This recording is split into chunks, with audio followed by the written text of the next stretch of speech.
Alright, here we go again, guys. Match 3 of this first round of the World Cup qualifiers. Panama versus Mexico. It's going to be a wild one to watch. After Mexico beat Costa Rica 1-0 in Costa Rica. And on the other hand, we got Panama, who just beat Jamaica 3-0 in Jamaica with most of Jamaica's players. This guy's going to be an interesting match. So you guys might want to stick around for my analysis, my opinions beforehand of the game. So yeah, here we go. Let's start off with Mexico, because honestly, I know I am a Mexico supporter, and I'm mostly gonna do this as a Mexican perspective and not a Panamanian. So yeah, like I said earlier, Mexico beat Costa Rica 1-0 with the penalty from Orbelín Pineda, who was probably one of the brighter spots on that team, along with Andrés Guardado and Alexis Vega before that nasty injury. We'll get to that in a little bit. But, I mean, this Mexico team keeps on winning 2 straight wins, which is good, but they're not playing. The results don't show the play. They're playing really bad. Actually, the defense didn't look that bad last game against Costa Rica, except for like those last final 10 minutes where Costa Rica kept on generating chances and they just almost tied the game essentially in the very last minutes. But yeah, other than that, the defense looked pretty solid, with Nestor Araujo and what's his name? I'm forgetting their names. And Cesar Montes, Cachorro Montes. Gallardo, I don't know what he's doing on the national team anymore. We got to get rid of him. Bring Arteaga from Belgium, or probably give some other guys from Liga MX another chance. See, Gallardo had so much potential in 2018, but because he decided, or because the clubs decided his future, and they did not let him go to Europe, he basically is now stagnated. That's going to be his top level for the rest of his career, which is really unfortunate because before 2018, he was a really good Mexican prospect. And, it's just sad to see him stagnate. But, yeah, I don't think Gallardo should be called anymore to the national team. Like Cata Dominguez, he played very averagely decent. I mean, there's nothing bad I got to say about him, but there's nothing good to say about him. Edson Alvarez, he was doing his thing. Again, like I said, him and Andrés Guardado were probably one of the better, and obviously Orbelín Pineda, were probably one of the better things that Mexico had last game. The attacking side of the team, it's completely horrible. Funes Mori keeps on missing, or as I like to call him now, Fallas Mori. Fallas Mori. He should probably take the bench for tonight. But that's just my opinion. Probably give Santiago Jimenez or Henry Martin a chance, and give him an off day while he mentally recovers. I was gonna say something else, but mentally recovers from those last 2 games where he had a very poor showing.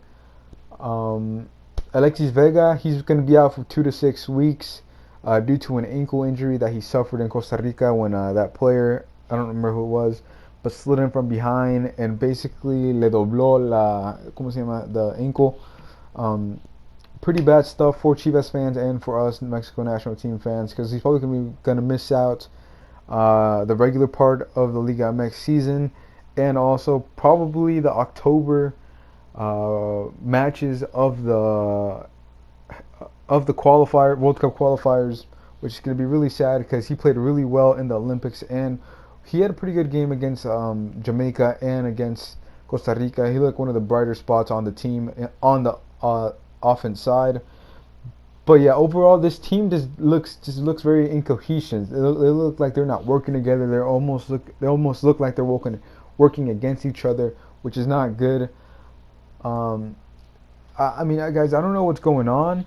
But Tata Martino needs to get his shit together, or else it's going to be a very rocky path to the World Cup. I mean, right now I'm not panicking because we are winning games, but we go to Panama, where they're actually, they play dirtier and they're actually playing better than both Jamaica and Costa Rica. I mean, that Costa Rica team was not good. They were aging, and guys, that Jamaica team was also not the finest Jamaica team available at the moment. But yeah, those teams are not good. Panama is going to be a real challenge for them based on what we saw these past two games. October is probably going to be a challenge for them as well if they keep on playing like this.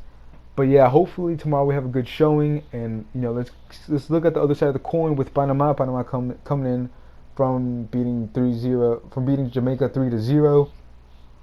I mean, I don't really got much to say to them. I think they drawed their first game against I don't remember, but they draw their first game against. No, I think it was Costa Rica. They draw the first game against Costa Rica, so maybe they're not that good, and maybe the 3-0 um, win against Jamaica is blinding most of us. But on paper, this Panama team is definitely better than those last two teams that Mexico has faced off. But yeah, guys, it's gonna be a tough one. It's gonna be tough. Hopefully, no more injuries happen. Although I think someone's gonna get injured, unfortunately, because Panama is probably one of the not the dirtiest, not but one of the dirtier teams in CONCACAF or in Central America, because we got Honduras and stuff like that. But yeah, this can get very tough and toxic for the players. And yeah, hopefully we do win or at least get a point. I would be extremely happy if we go home with 9 points. But if we go home with 7 points, I would be totally fine with that. At least we're not drawing or losing our games like some other teams, like the U.S. men's national team, which it's funny to see their shit go upside down, man. They're overreacting just around 2 games. But it's completely hilarious to me watching them fail and their talks and their fans, react. It's pretty funny. But yeah, guys, hopefully we do hopefully we do win this game. I see it as it's going to be a very tough match. I don't know. Funes Mori, I would love to see him on the bench. Well, I wouldn't love to see him on the bench, but I would like to see him on the bench and give Henry Martin another chance. Henry Martin, or maybe even Santiago Jimenez. He's scored 4 goals in 5 games, I believe, in Liga MX. I'm not sure on that. But yeah, he seems to be in really good form, and I don't know why Tata Martino isn't utilizing him. I would use him. I would put him up there with, well, now Alexis Vega is gone, but I would put him up there with Tecate. Oh, let's talk about Tecate for a little bit. Tecatito, I don't know what's going on with him, but ever since Gold Cup, he hasn't been the same. It looks like he's playing with less intensity. During the Nations League, he was playing really well he had a pretty good game against the United States. But I just don't see him, fidgeting and doing all that shit on the field that he usually does, which is really strange because, he hasn't played with Porto either, so maybe he's out of form. Maybe, I'm not sure, but I don't know. So yeah, it's very strange to not see him. It seems that he's not trying, so it's very strange to see him not doing that. But yeah, like I was saying, Santiago Jimenez, Tecatito, and Orbelin Pineda on the other side would be a pretty good starting attacking 3 for this next game, along with Romo, because Edson Alvarez will not be.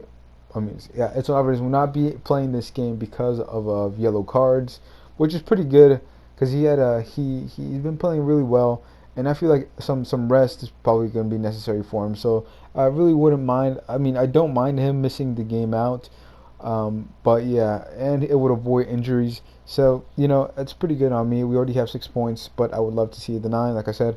But yeah, him he won't be available. I could probably see Luis Romo sliding into his spot.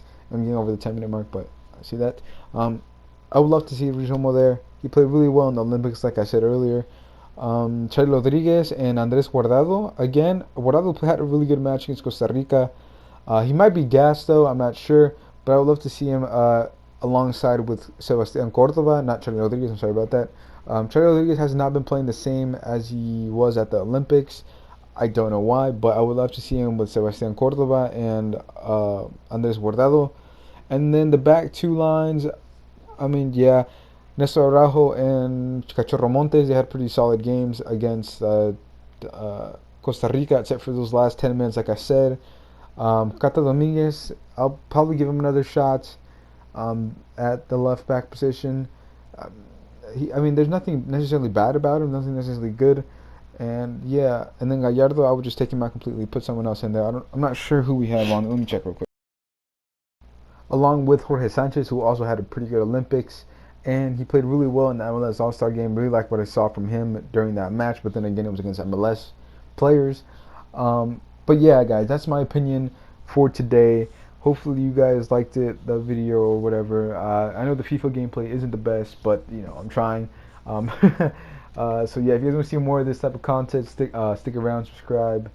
I'll be doing this for the next time we play, and I'll probably go over these last game the day after, no, the day after this game, maybe. I'm not sure. But yeah, power rankings for them will be out soon, and also I'm gonna be going into the Disney Santos / Atlas whole debacle that's going on with Grupo Orlegui and whatnot. So yeah, guys, I'll see you guys later. Take care.